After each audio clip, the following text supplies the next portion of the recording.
I was 32 years old when I answered Thomas Brennan's advertisement, old enough to know better, young enough to still hope.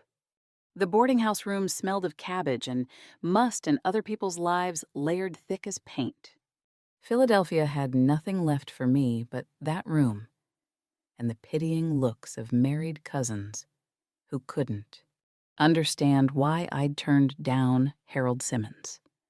The butcher's son with steady income and a wandering eye. They saw refusal as foolishness. I saw it as survival. The letter from Thomas arrived in October, forwarded from the employment office where I'd posted my own advertisement. Teacher.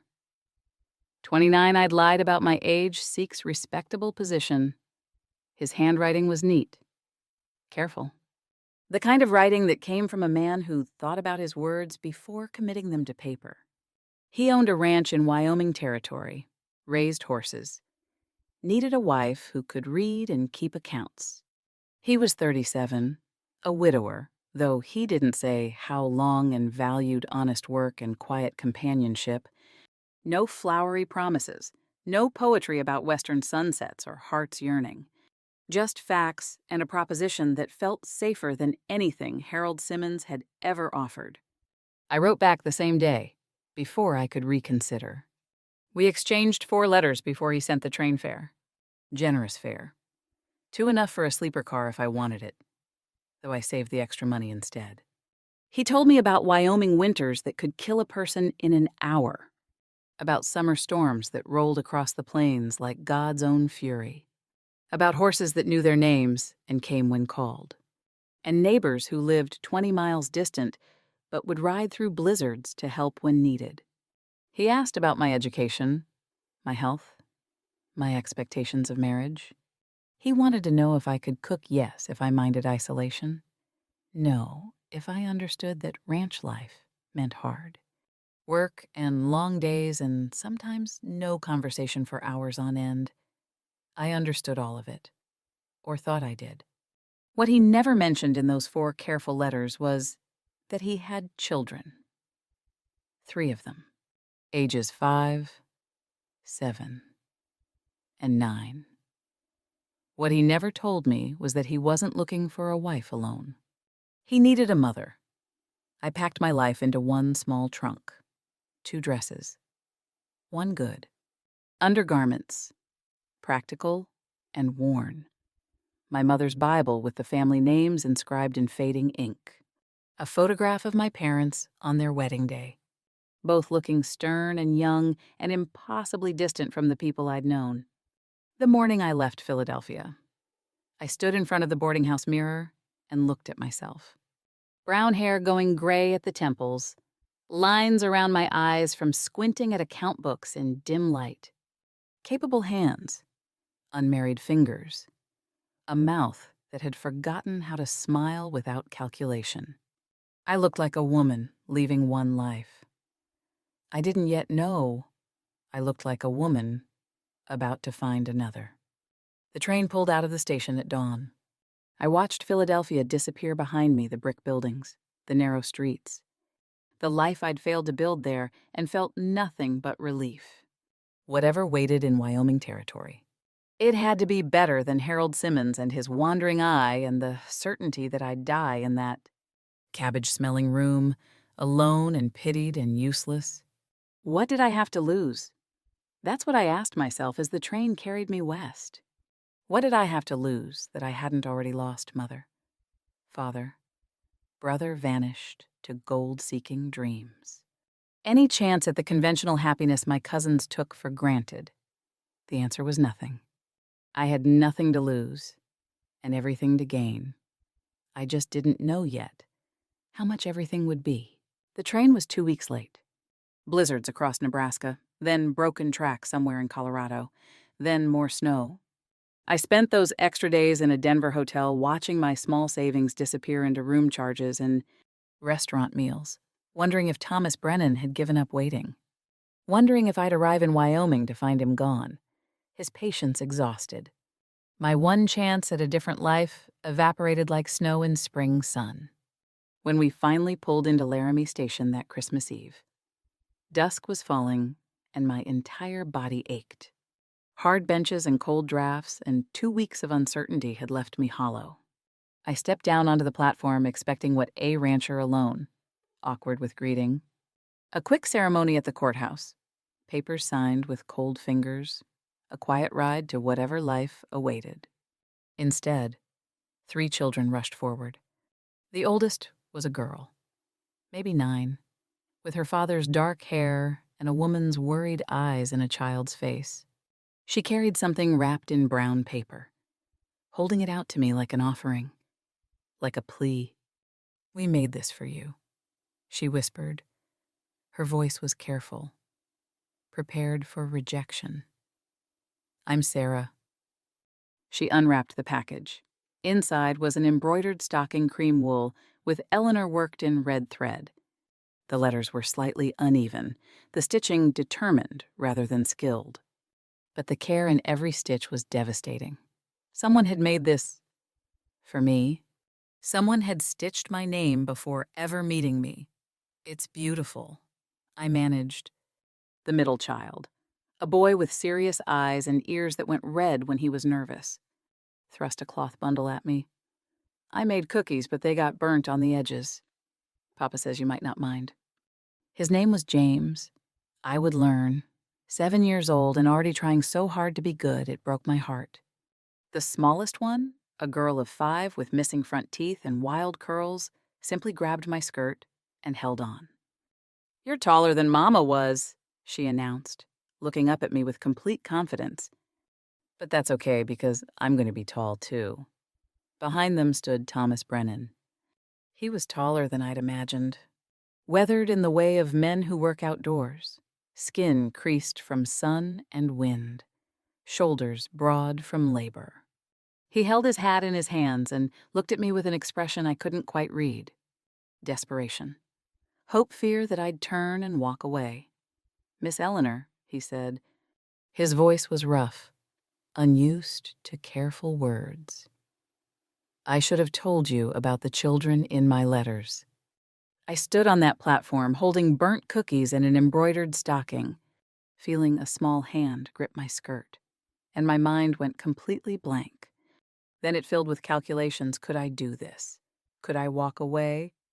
Could I stand here and not feel my heart cracking open? "You should have." I agreed. My voice came out colder than I intended. Thomas flinched. The oldest girl, Sarah, looked up at me with eyes that had seen too much loss too young. "Please don't leave," she said simply. And I realized, with a shock, like cold water, that these children had been terrified I wouldn't come at all. That Thomas's 2-week wait hadn't been about patience running thin. It had been about 3 children asking every day if the train had arrived, if I was coming, if I was real. They'd already claimed me, embroidered my name, baked me cookies, decided I was theirs. I just hadn't decided yet if they were mine. The house was 12 miles from town, tucked against a hillside with a barn that looked more solid than the dwelling itself. Thomas drove the wagon in silence while the children chattered around me. They told me about the chickens, 8 hens, and a rooster named General Grant who attacked anyone who wasn't. Sarah, about the new colt born in October, all legs and curiosity.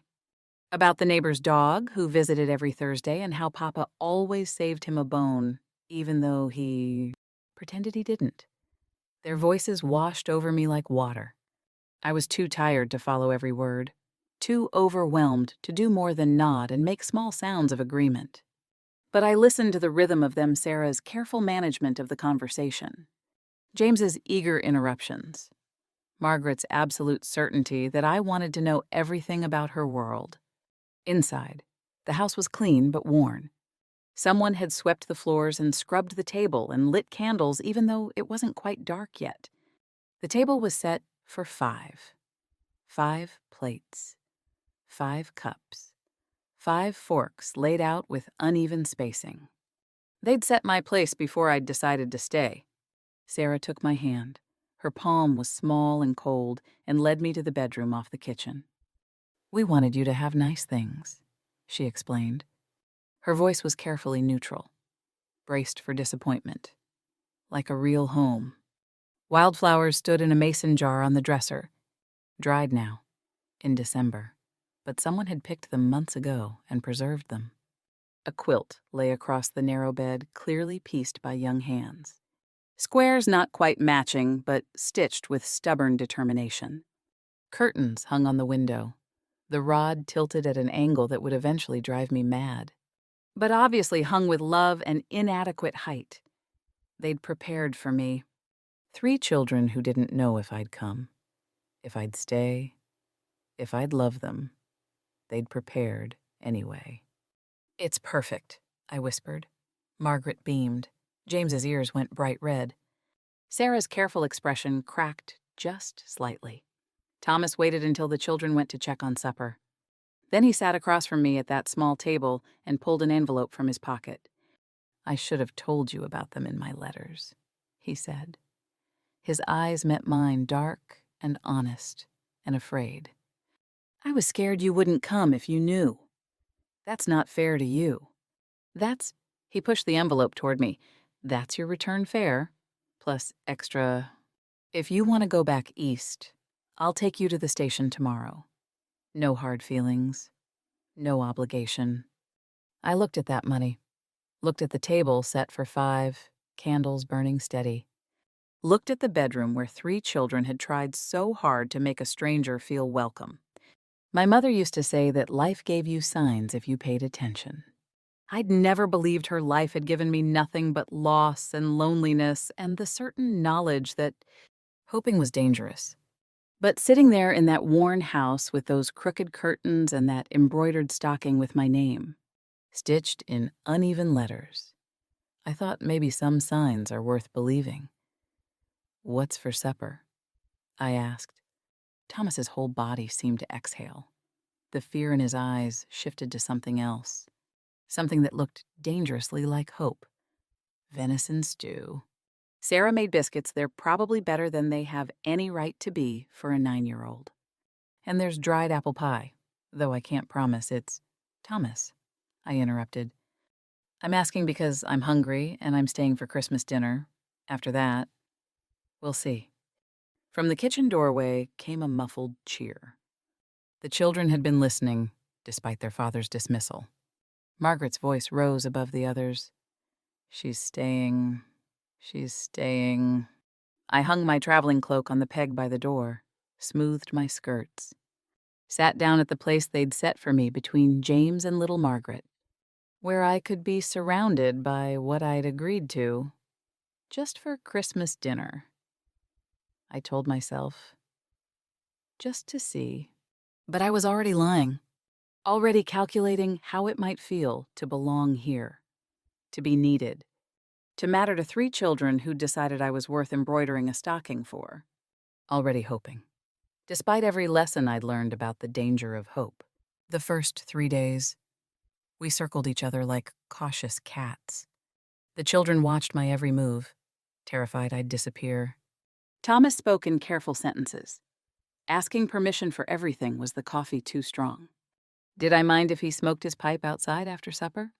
Would I prefer different sleeping arrangements?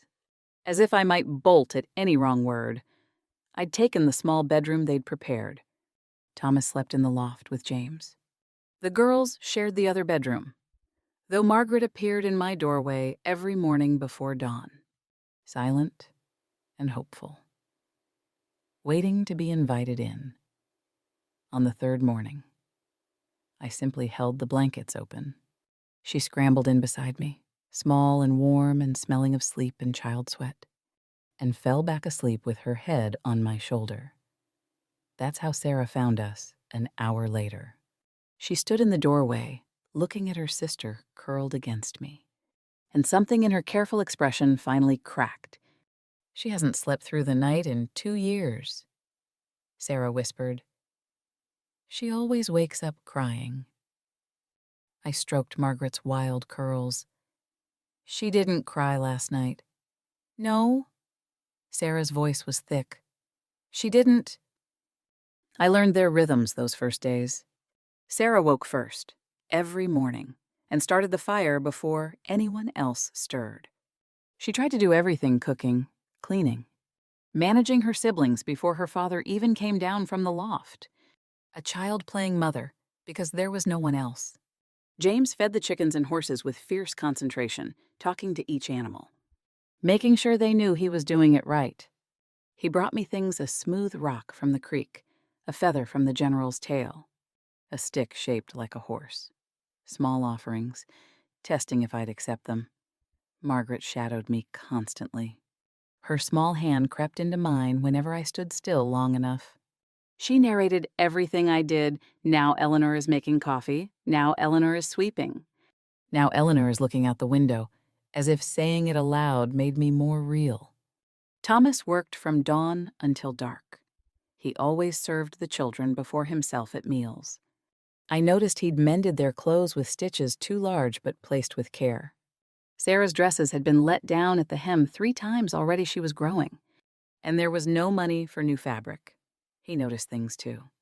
The first morning, I made breakfast, simple eggs and toast. Nothing special. He paused before eating. "You made enough for everyone," he said quietly. Of course I did.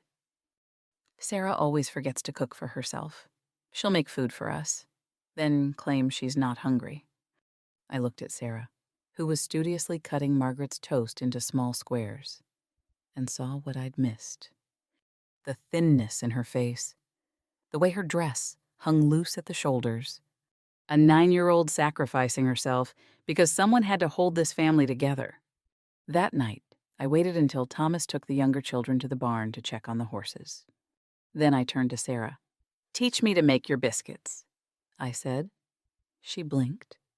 "You want me to teach you? I make terrible biscuits. Yours are the best I've ever had. I need to learn your secret." It was a lie. I made perfectly adequate biscuits. But Sarah needed to be the expert in something. Needed to teach instead of always managing. Needed to be 9 years old for once. We worked side by side in the warm kitchen, hands in dough, steam rising from the stove. From the barn, I could hear Thomas's voice rumbling through some adventure story. The children gasped at all the right moments. Inside, Sarah and I worked in comfortable silence. "You don't have to stay, you know," she said suddenly. Her hands never stopped working the dough. "Papa meant it about the train fare. I know he did. It's just Margaret doesn't remember Mama much anymore.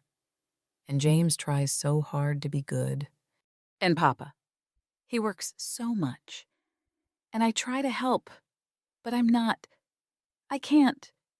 Her voice cracked. I put my hand over hers, stilling them in the dough. "Sarah, you've done beautifully. But you're 9. You shouldn't have to mother everyone. Someone has to." The weight in those 3 words. The absolute certainty that if she didn't hold them all together, they'd fall apart. "Not anymore," I said, surprised by my own certainty. "Not alone." She looked up at me with those 2 old eyes, and I saw the question she was afraid to ask. "I'm not leaving tomorrow," I told her. "Or the day after. Now, show me how you get your biscuits so fluffy." Her smile was small but real. She showed me her technique, the way she barely worked the dough. The secret addition of a little extra butter. We talked about nothing important: the chickens, the weather. Whether General Grant really hated everyone or just pretended. When Thomas came back with the children, we had fresh biscuits cooling on the counter. Sarah served them with butter and honey, and for the first time since I'd arrived, she took one for herself. Margaret announced the biscuits were the best ever. James ate 3. Thomas caught my eye across the table and nodded once a thanks I didn't quite deserve, but accepted anyway. That night, lying in my small bed, I listened to the house settle. Thomas's footsteps in the loft. The girls murmuring in their room. The wind outside gentler than it had been. I wondered when I'd started counting Thomas's footsteps. When his silence had become familiar. When I'd begun to notice the rhythm of this household like it was my own heartbeat. When I'd stopped planning to leave. Margaret's scream woke the house. I was in her room before I'd fully registered moving. before Thomas made it down from the loft. She was sitting up in bed, sobbing, reaching for someone who wasn't there. "Mama!" she cried. "Mama, don't go." I gathered her without thinking.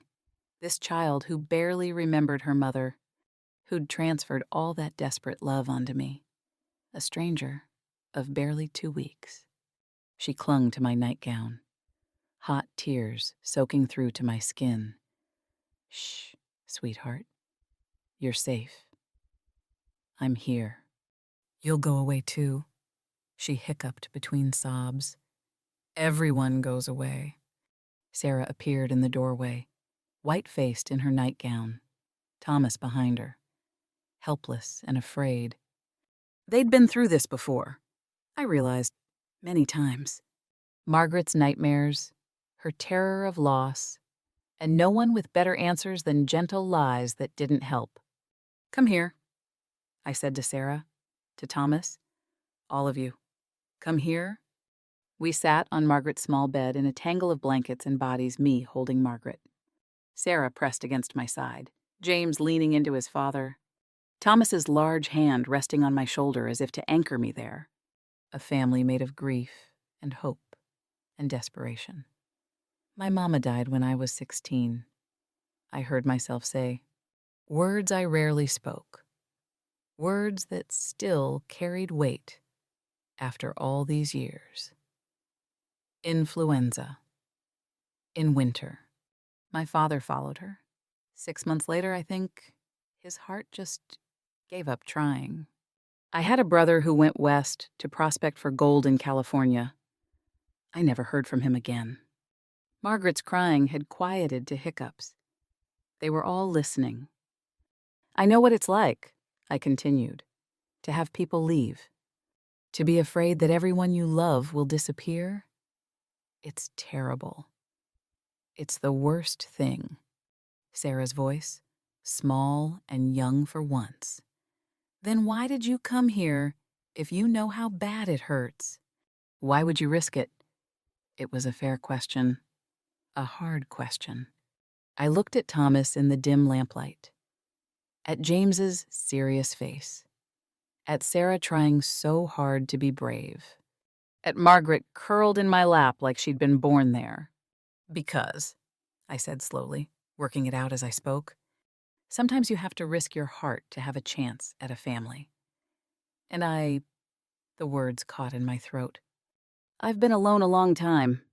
When I saw that embroidered stocking with my name on it, I thought maybe these people need me. Maybe I need them too." "Do you promise not to die?" Margaret whispered. I couldn't promise that. No one could. Death came when it wanted. Took who it wanted. I'd learned that at 16. "I promise," I said instead, "that I'm not going anywhere on purpose. I'm not leaving because I want to. You're stuck with me unless you decide you don't want me anymore. We want you." James's voice was fierce, determined. "We voted and everything. Before you came, we all said yes to you being our new mama." The word hit me like a physical thing. "Mama?" "Not Eleanor." "Not Miss Eleanor, Mama." "I'm not trying to replace your mother," I said carefully, looking at Sarah's 2 old eyes. "She was yours first. She'll always be yours." "We know," Sarah replied. Her voice was steady now, clear. "We remember her. We loved her. But you could be ours now, too. If you wanted." Thomas's hand tightened on my shoulder. When I looked up at him, his eyes were bright with unshed tears. "Yes," I whispered. "I want that." Margaret yawned, already sliding back toward sleep, secure now in a way she hadn't been minutes before. "Good," she murmured into my nightgown, "because we already told everyone at church you were staying forever." We sat there until she slept, until James dozed off against his father, until Sarah's breathing evened out. Thomas carried his son back to the loft. I tucked Sarah in beside her sister. pulling the quilts up to their chins. When I emerged, Thomas was waiting by my door. "Thank you," he said simply. "They're easy to love," I replied, and realized I meant it. Somewhere in 2 weeks. These 3 desperate children had worked their way past every wall I'd built, had made themselves necessary, had become mine whether I'd planned it or not. "Eleanor," Thomas's voice was rough, "I know this isn't what you signed up for. 3 children and a man who can't even write honest letters. But if you'll stay, if you'll really stay, I'll spend the rest of my life trying to deserve you." I looked at this man who'd lied by omission and told the truth when it mattered, who loved his children enough to risk rejection by a stranger, who worked himself to exhaustion trying to be both mother and father and failing at both because no one could do it alone. "You already deserve me," I said. "We deserve each other. Now go to bed before we wake the children with all this sentiment." His smile was small, but real. He touched my cheek just once, barely a brush of calloused fingers, and climbed back to the loft. I stood in the quiet house listening to them all breathe. My family. I thought, when had I started thinking of them that way?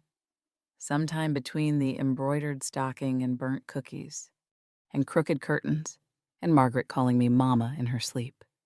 Sometime between leaving Philadelphia and arriving here, sometime without me noticing at all.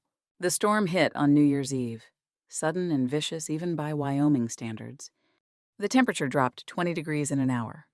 Wind screamed around the house like something alive and furious, rattling windows, tearing at the roof. I was helping Sarah prepare supper when Thomas burst through the door, covered in snow, face grim. "Roof's damaged on the horse shed," he said without preamble.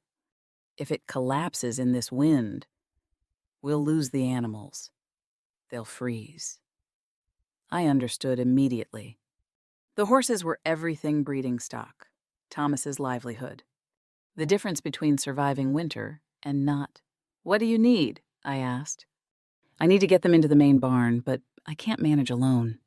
Sarah's too small to control the horses in this weather, and I can't leave the little ones.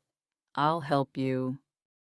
He looked at me, really looked, and I saw him calculate, city woman, untested. Probably more hindrance than help. 2 weeks ago, he might have been right. "I grew up around my uncle's draft horses," I said steadily. "Big Percherons, mean as snakes when spooked. I'm not afraid of them, and I'm stronger than I look." What I didn't say, you don't have a choice. It's me or lose everything. He nodded once. "Bundle up. It's bad out there." Bad didn't begin to cover it. The wind tried to tear us apart the moment we left the house. Snow flew horizontal, blinding, sharp as glass against exposed skin. I couldn't see the barn until we were almost on top of it. Couldn't hear Thomas's shouts over the wind's roar. Inside, the horses were panicked, eyes rolling white, hooves striking wood, the smell of fear thick and animal. 4 breeding mares, Thomas's gelding, the new colt barely weaned.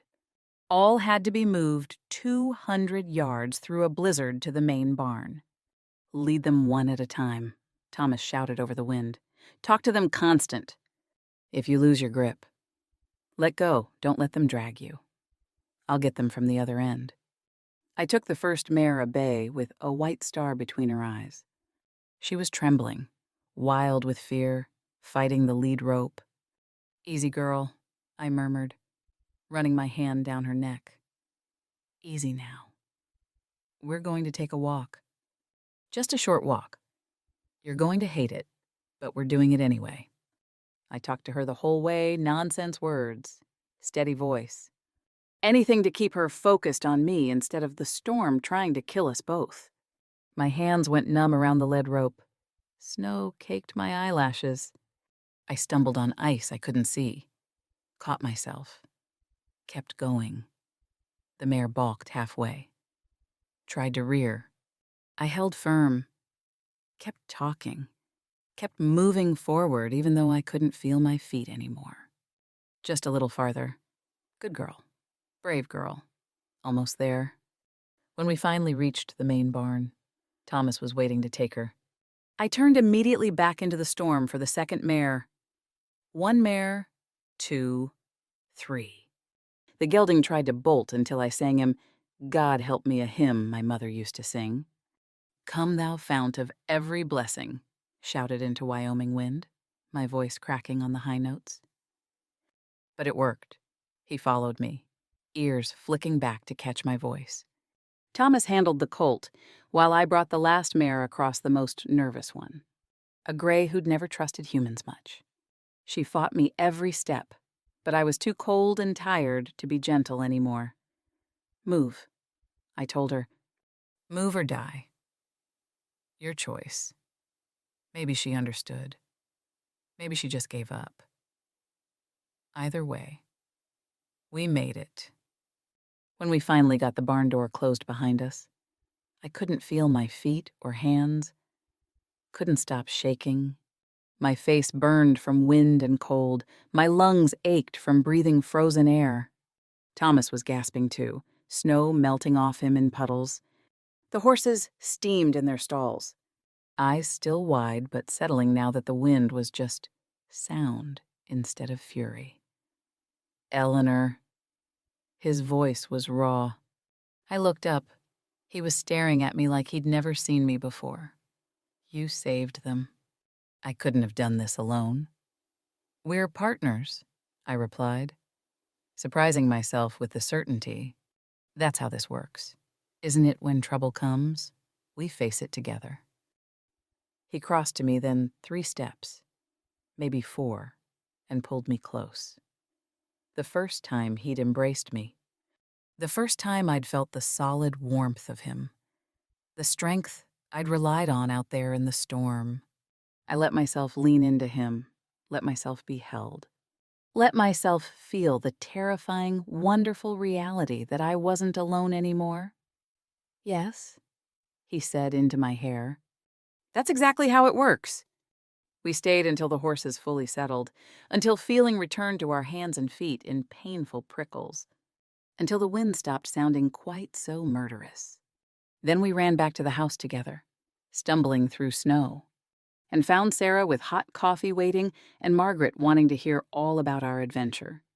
I'd proven something to Thomas that night, that I could be counted on, that I was useful, that I belonged here. But more importantly, I'd proven it to myself. The letter arrived in mid-January, forwarded from my Philadelphia boarding house. I recognized my cousin Martha's handwriting immediately. Neat, proper, the kind of handwriting that came from expensive schooling and a life that had never gone sideways. I opened it while the children napped and Thomas worked in the barn, standing by the kitchen window where afternoon light fell weak and gray. "Dearest Eleanor," it began. "I hope this letter finds you well in your Western adventure." Adventure. As if my life was something frivolous. Temporary. Something to try and discard when it got difficult. She wrote about Philadelphia, the Christmas socials, the church bazaar, the gossip about neighbors I barely remembered. Then, in the 3rd paragraph, the real purpose of her letter. "Harold Simmons asked after you again. He's still unmarried, still interested. He says if you returned, he'd be happy to renew his attentions. There's no shame in coming home. Eleanor, you gave the West a try. No one would blame you for admitting it's not for you." I read it 3 times. Standing in that kitchen that smelled of coffee and wood smoke and the biscuits Sarah had made that morning, Philadelphia seemed impossibly distant. Paved streets, gas lights, shops on every corner, predictability, safety. A life I understood where nothing unexpected happened and nothing was ever required of me beyond keeping house and being grateful. Here, I was playing at being a mother to children who deserved better. Playing at being a wife to a man I barely knew. Playing at belonging somewhere I'd never truly fit. That night, I couldn't sleep. I lay in my small room, still my room, not ours. After 6 weeks, and listed my failures like evidence in a trial. I'd burnt the stew yesterday. Margaret had cried because I'd braided her hair wrong, not the way her mama used to. I'd miscalculated the household accounts and panicked until Thomas gently showed me where I'd transposed. Numbers. Sarah still woke before me, still tried to manage everything, still didn't quite trust that I'd stay. I was an Eastern woman in a Western life, and the cracks were showing. At some point, I rose, wrapped my shawl around my shoulders, and went to sit by the dying fire. That's where Thomas found me hours later, coming down for water. "Can't sleep?" he asked quietly. "I received a letter today." I watched him brace himself, shoulders tensing. "From back east," I continued. "My cousin, telling me there's still options if I wanted to return." The silence stretched. Thomas sat across from me, elbows on knees, studying the embers like they held answers. "Is that what you want?" His voice was carefully neutral, but I heard the fear beneath it. "I don't know." The honesty surprised me. "I'm not good at this. Thomas, I don't know how to be what they need." "What you need?" "I keep making mistakes." "Eleanor." He waited until I looked at him. "You think I don't make mistakes? Last week I put salt in the oatmeal instead of sugar. Yesterday I forgot James had outgrown his boots until he came in limping. I lose my temper when I'm tired. I'm not good with words. And I let my children grieve so long, they turned into little adults trying to manage everything alone." "That's different." "It's not different. It's being human." He leaned forward, his dark eyes intense. "You want to know what I see? I see Sarah laughing at breakfast for the first time in 2 years. I see James bringing you things, rocks, feathers, whatever he finds, because he wants your attention. Margaret sleeps through the night now because she's not afraid anymore. And when that storm hit, you didn't hesitate. You just asked what needed doing and did it. But I'm not, I'll never be," I couldn't say it, "their real mother." "No," he agreed quietly. "You'll never be Catherine. She was their mother. And we loved her. And we still miss her. But Eleanor, you're not trying to replace her. You're just trying to love them yourself. That's enough. More than enough. What if it's not?" The whisper came from somewhere deep.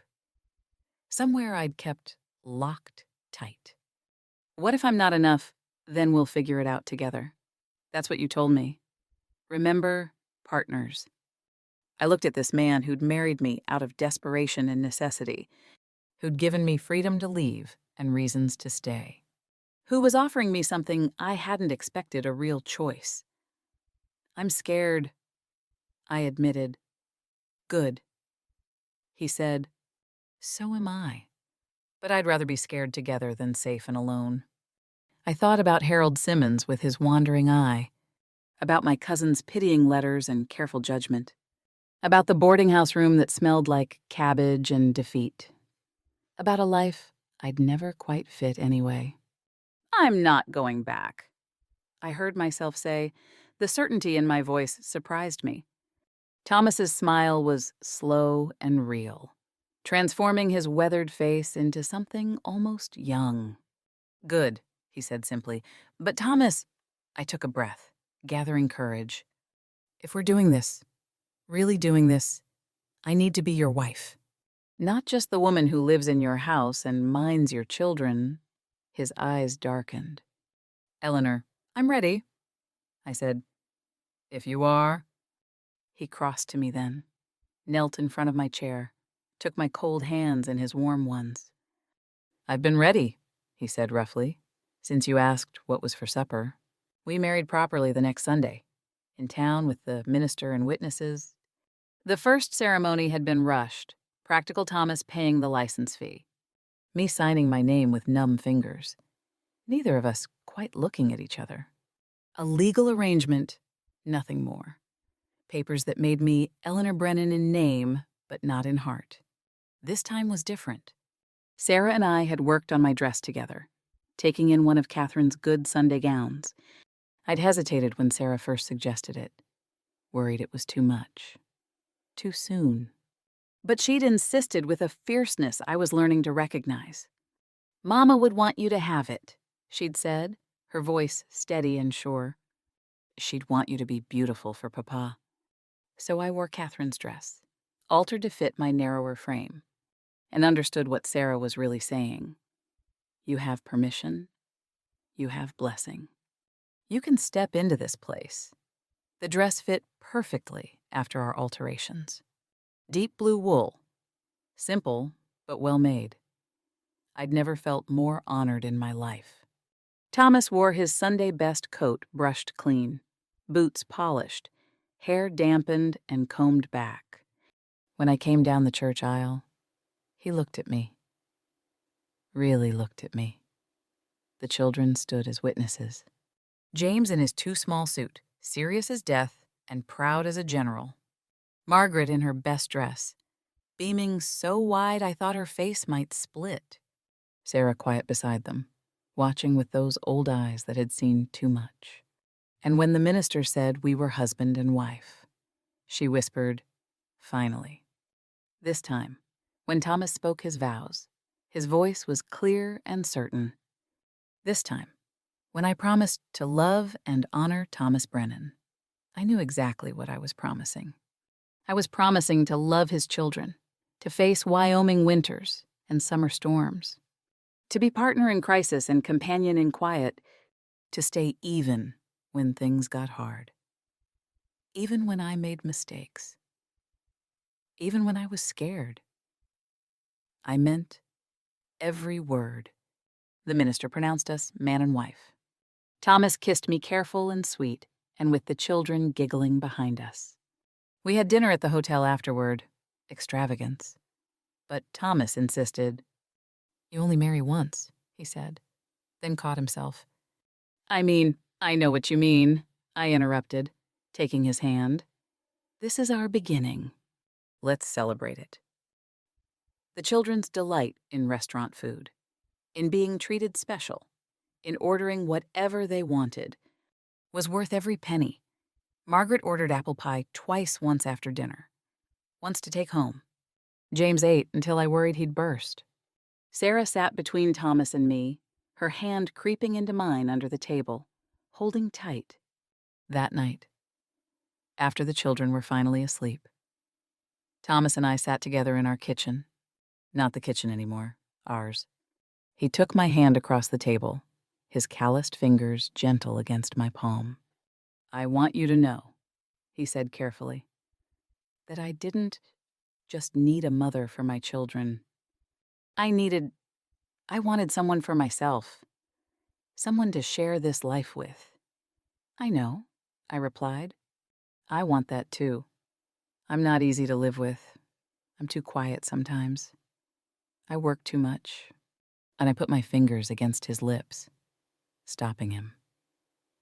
"Thomas, I didn't come here expecting perfection.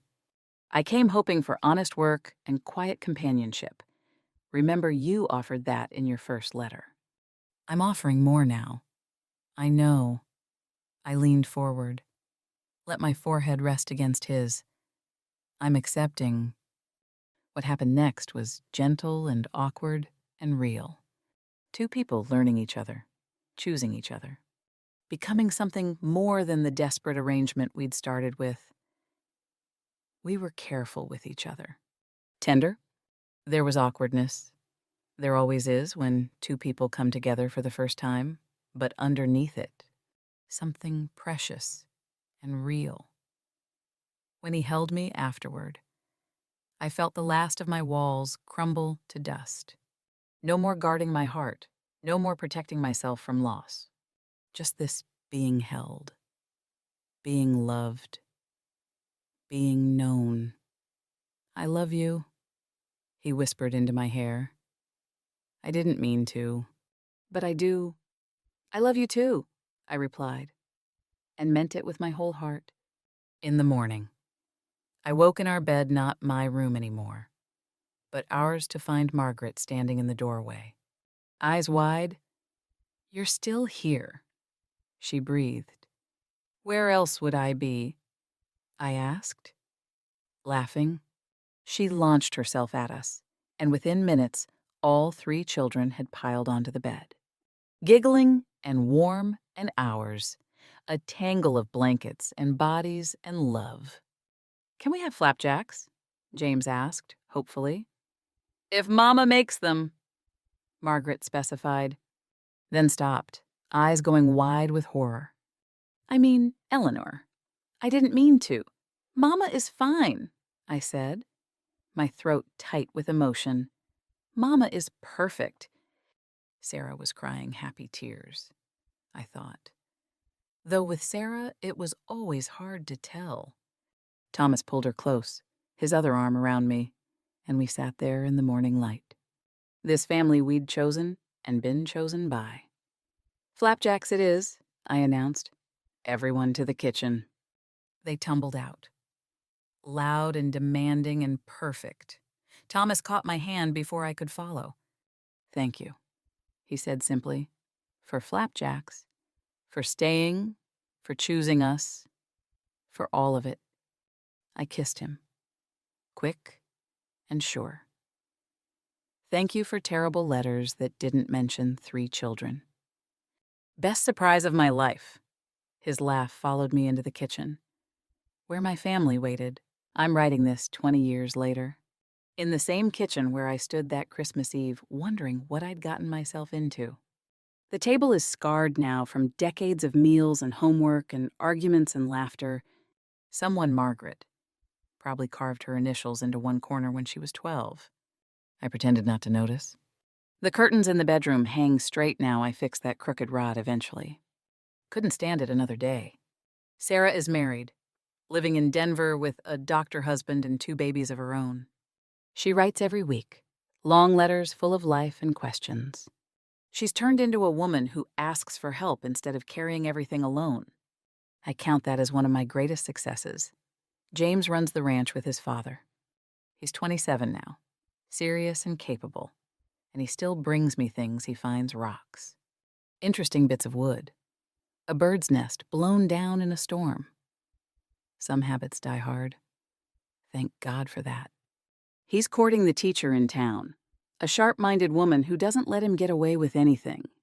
I like her enormously. Margaret is 17, brilliant and restless, determined to go to college back east.